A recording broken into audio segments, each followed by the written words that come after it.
So this little tutorial is going to be how to use some DM features. Content devs will also want to know how to do this if they're trying to build modules for the store. I've went ahead and loaded up to DMG and Monster Manual and Player's Handbook. The thing we're going to be working with mostly tonight is the Monster Manual features, specifically NPCs. So the first thing I'm going to show is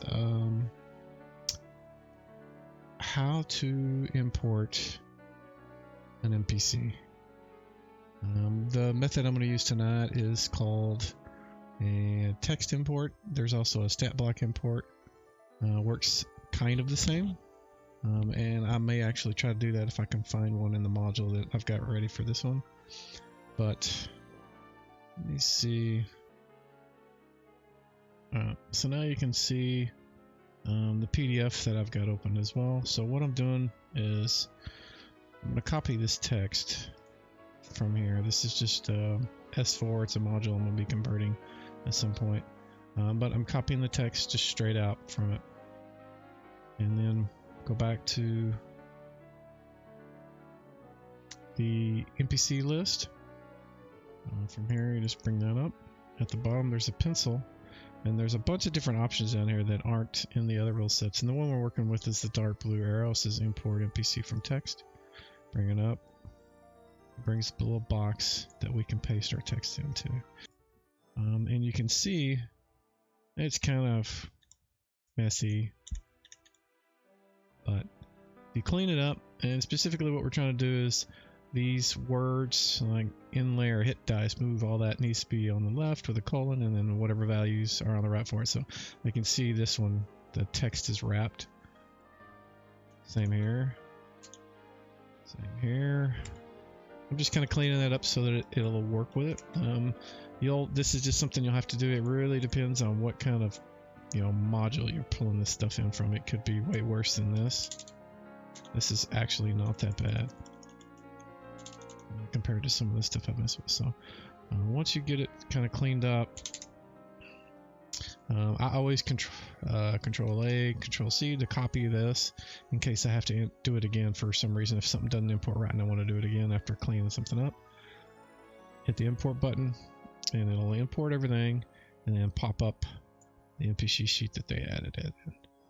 So you can see it got the size, the type. There's no type in that block, so this is kind of a field that wasn't used back in the AD&D days. Alignment, and it got majority of everything right. It tries to figure out the experience because the way 2E uses XP, it's a static value based on the NPC, and 1E it was a static value plus or minus whatever their hit points was. So this does the math for it and tries to do it. It may not be right, so you may want to look at it and make sure it's okay. Looks like we've got everything else, so we'll go to details so we can look at the text. All that text that was at the bottom of the import, it grabbed that as well. Some of the fields that it doesn't know what they are, it'll put them in here, like this psionic ability stuff. It doesn't know what that is. It's not something that it imports, so it just puts it there, and then along with the rest of the text that you pasted. So if there's something there that you wanted, so what I'm going to do is I'm going to clean this up, remove the underline and all that, get rid of that.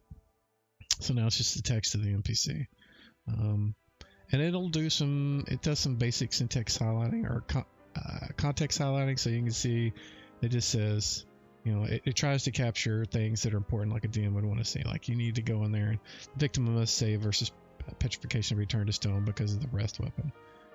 The other one is it's causing damage, and it says must save versus breath for half. So it tries to pick out words that seem like they are important, like immunities, resistances, and stuff, so that whenever the DM looks, it'll see those are kind of bold. You don't have to really read the entire thing unless you just really want to.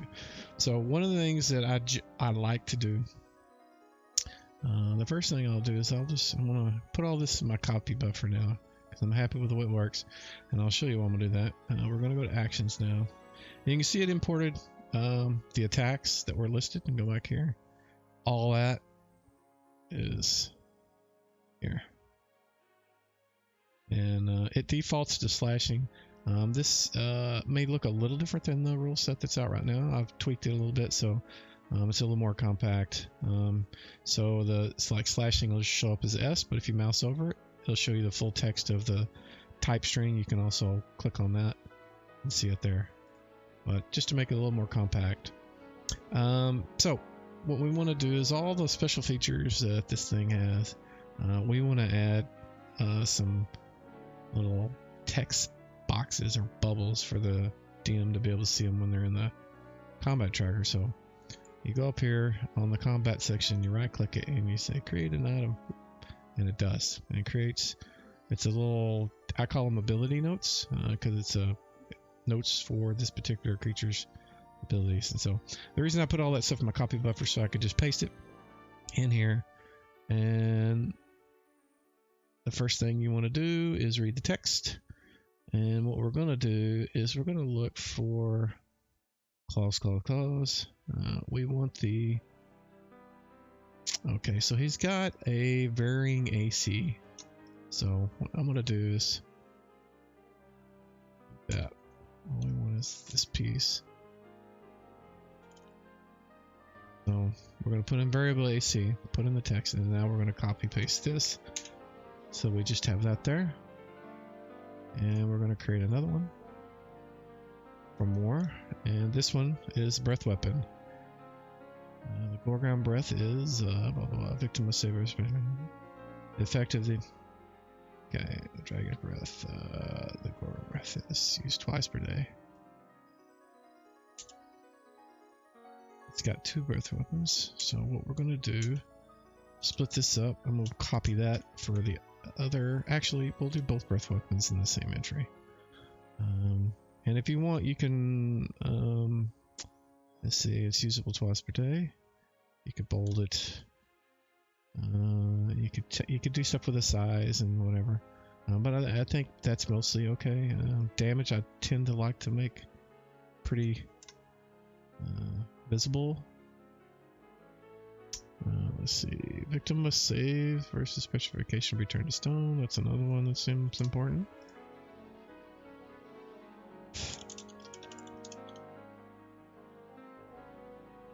Alrighty, maybe we're going to always use his breath weapon against opponents at that range. Alrighty, the rest of it, we're good. So we now know that he has 2 special features outside of the normal claw bite sort of thing. If you mouse over the little black dot shield buttons, it will give you a tooltip telling you what it does. This also, it works the same in the combat tracker as well. So one of the things we need to do is we need to make actions for these powers. So what we're going to do is we're going to go on the actions tab, go to the powers tab, and then we're going to create. First off, I want to go to prep mode, and then we want to just create a new one. And I also like to go at least for the first entry for a breath weapon, so I can have a category group. So now it says breath, and we want these in the breath weapon category. So we're going to call this petrification breath. And we're going to go ahead and make the other one as well.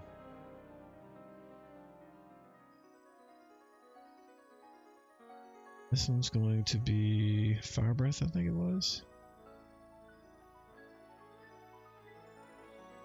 Fire breath.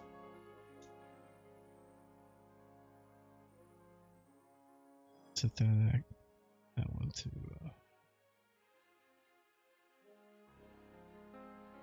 gonna both set. We don't mess with it anymore. So the first thing we're going to do is we got to add an action, and you almost always have to have a cast action, especially if you're saving for half or that sort of thing, or you ever want, if you need to do any kind of save of any sort, or you need to have a counter of some sort. And I think it already says the breath weapon is used twice per day. For the petrification, how many times is this one? Twice per day as well. So both of them are able to use twice per day. So in prep mode, you can set that daily twice. Okay, so now we have ability up for cast. And let's see, we want a save versus breath. Actually, is it? Nope, it's save versus petrification. No modifiers. I think that is good. So we'll close that up, and then we're going to add an effect. And the reason we want to add an effect is because if they don't make their save versus petrification, they're petrified.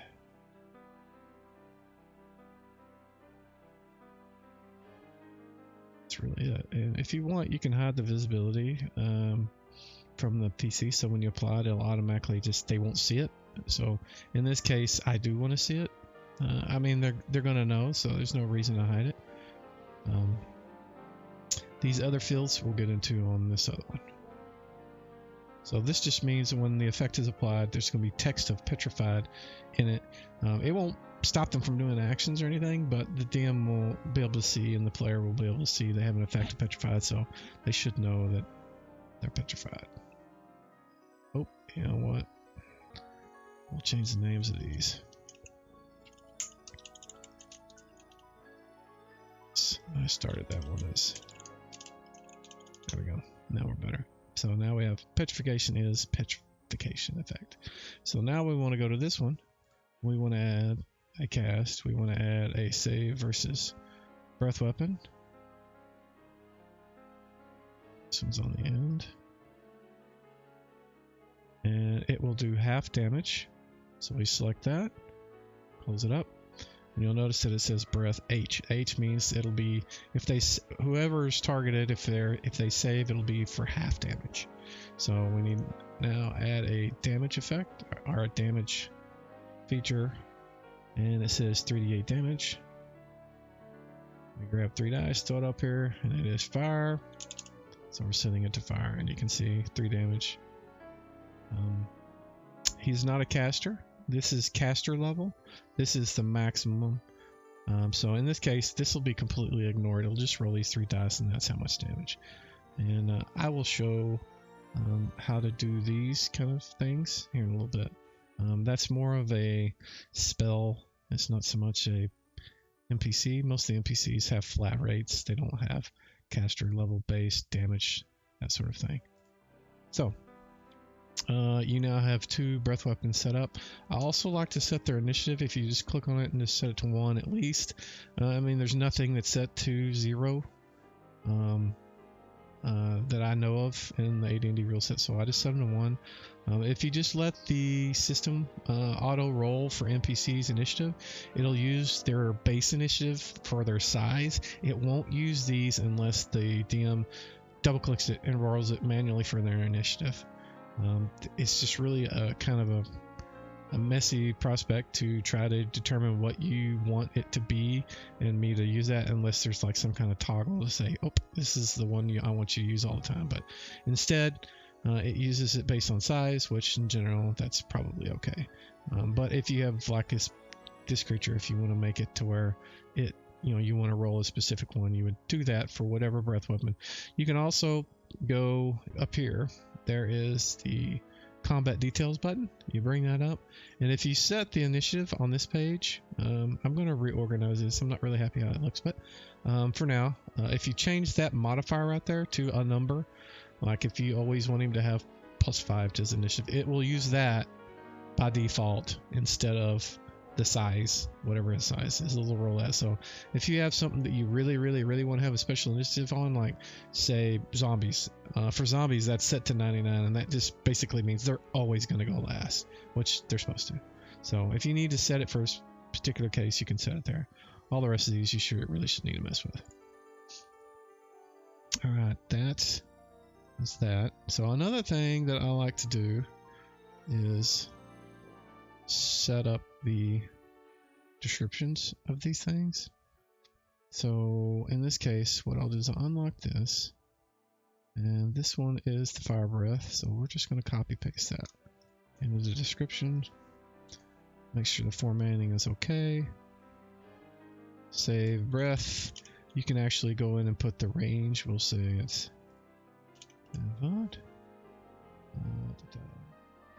leave it at that. Actually, what we want to do, we want to lock it. So if you lock it, it only puts the bits in there that you just put. So the DM can like, what does this do again? And they can just click on that and see pretty quickly. So do the same thing for petrification. This section, fix the formatting.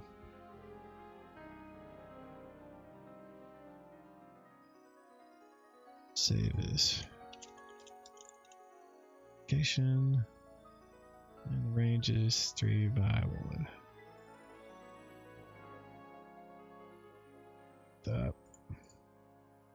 So now you can see. Both of them nice and short. So now you have all the attacks. Let's see, what does he do for his attacks? It says slash with his claws, bite with his head, does all that kind of stuff. So what you can do is, this is something, these are similar to these sort of notes up here. They're just a name and a field. It defaults with what you imported. You can just, I like to kind of paste this stuff in here for the important bits. If there's like he calls and also does paralyzation or something along those lines, you can set that. For this guy, I'm not going to worry about it too much, but I mean, if you wanted to go in there and put these, the text of what it actually is, you can.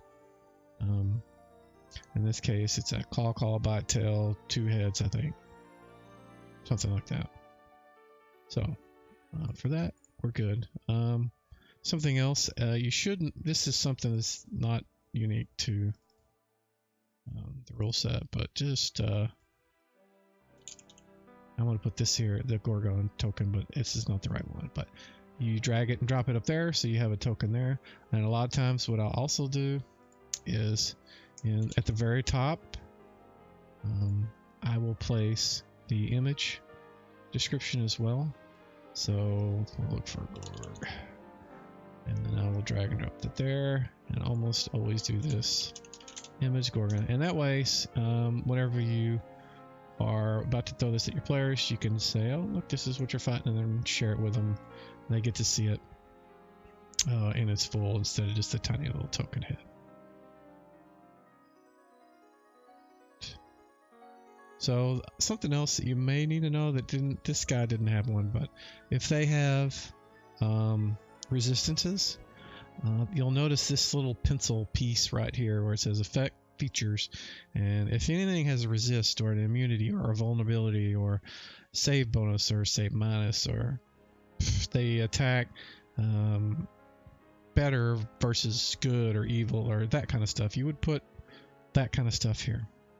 And so what you do, you hit the pencil, get the green, click on it, it adds one. You can click here or you can click there, and it'll bring up the edit window.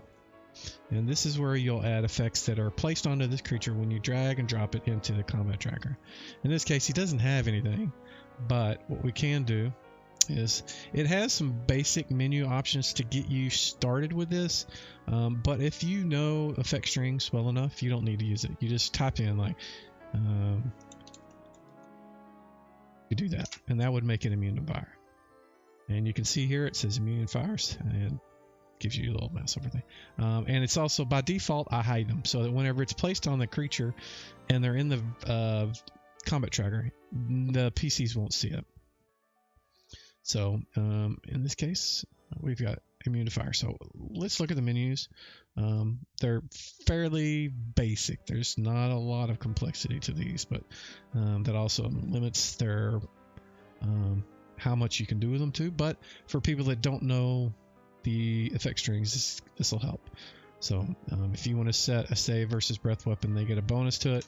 You would do that. I give it a modifier breath +2. And you can see it here. It set the string for you. And if you want to get to where you know how to do it, you can just look there. And next time you can just come in and type breath :2, and you're done. We can also use base scores, base breath. You really are not going to need that. But saves, we're done. Abilities, you can add modifiers to their strength scores. Like if I wanted to give this guy +2. This will give him, like if his strength is 10, it'll now be 12. Again, not many monsters that do this, but it's just part of the options. This is the one you'll probably do the most. Susceptibilities, immunity, resistance, or vulnerability. It's those 3 things. So like if we want to make him vulnerable to, let's see, poison, you'd select it, and I'm using the mouse to roll down, but you can use the scroll bar. The way drop downs work in Fantasy Grounds, they're kind of a little strange. It doesn't work the way you normally would expect, but so when you drop it down, you just roll the mouse till you get to where you want, select it, and it'll close up. And so vulnerability to poison means he takes twice as much damage from poison. So if the damage type is poison, he'll take 2 times. If you change that to immune, it'll be immune to poison, and resist, he'll take half damage from poison. Let's see, miscellaneous is if you want to give him an AC bonus or a base AC. Again, this, you shouldn't really need this because you can just set it here, but it's here because it's part of the base functionality of the effects. You can change the attack. I give them a +2 to attack. A check, like if they strength checks, skill checks, that kind of thing. Damage, you can give them a bonus to damage, bonus to heals, bonus to initiative, and again, bonus to saves because too many of those. But in general, I like to use just a straight string, but I'm a little more familiar with it. Can you convert an NPC to a PCN? 2E is a little bit more easy to do that because a lot of the like character sheets are the same, like skills are the same, inventory is the same, all this other stuff, it's all the same. So converting it from a NPC to a PC is a little bit easier than it would be saying maybe 5E. So when you do this, it may not, and again, it doesn't, it may not be 100%. If you notice a problem, please let me know and I'll try to tweak it because it is kind of an experimental feature. Not very many people have used it other than maybe me and one other person that I know of.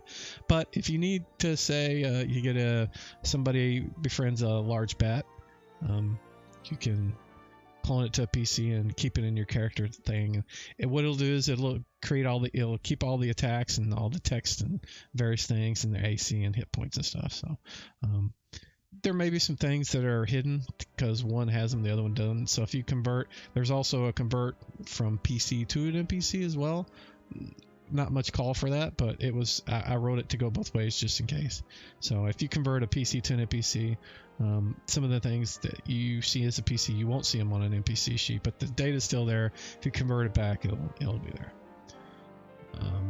One other thing, I hear this question a lot, and I've posted it a couple of times and put it in the tips and tricks, but you'll notice that when you click on another NPC, it brings up that one, and the window for that other one is not there.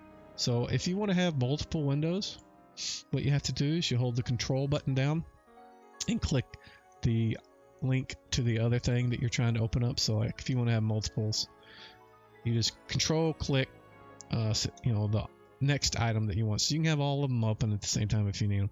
And the reason I default to not is just it gets, the windows explode all over the screen. One other thing is if you need to set saving throws, you can do that manually. Like if I wanted to change that to 7 and this to 22, they'll stay. And if you used it, he would have those. Now if I go up here and you change the hit dice, what it's going to do is it's going to recalculate those based on that new hit dice rating.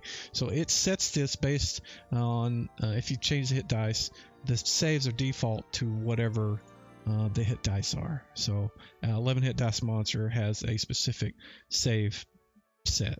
So if you want to change these, set the hit dice the way you want them, and then set the saving throws. And if you do that, then they'll stay as long as you don't change the hit dice. Also, something else, the importer picked this up. It set that this roll here. It set the roll to 10d8, but if you change the hit dice here, it does not change that roll there. So if you change hit dice here, you're going to need to also set it there. The hit points field here to the left of that is the static value. So if you wanted to give them 50 hit points always, you could set that to 50, and when you drag and drop that into the combat tracker, it'll be 50 all the time. These fields here, this is on the hit dice, the first one. That is the actual one that the the rule set uses. This other field is just a text representation. So like if you have, you'll see here, and I'll select that so you can see, the hit dice is 3, but they can go 3 to 8 hit dice. So the second field is for human readable. This one is the one that actually triggers changes down here. So if you want to do that, change the first section. This other one is just for, you know, the sake of us humans. It's the same thing with armor class. This field here, this one in the, this is the first one, that is the actual value that the rule set will use. This one over here is strictly for us humans to look at. It also shows up in the combat tracker, so you can see it. Most of these fields down here, these are also, they're not for automation, but for human readability. So you know, all these fields are standard AD&D fields. In the future, I'm probably going to set up a generic random NPC roller based on terrain and all these other settings. And so they should be there whenever you make an NPC. So I think that covers all of the features on how to create an NPC. Now you can see he's in here, all this good stuff. He's got the 2 uses. You got these up here that tell you, oh, here's his breath weapons, and tells you what to do. You can also just click on that and it'll bring up a window. I'm also going to, this may be changed a little to where it lists more than one on a line. I'm working on, so it's a little more compact.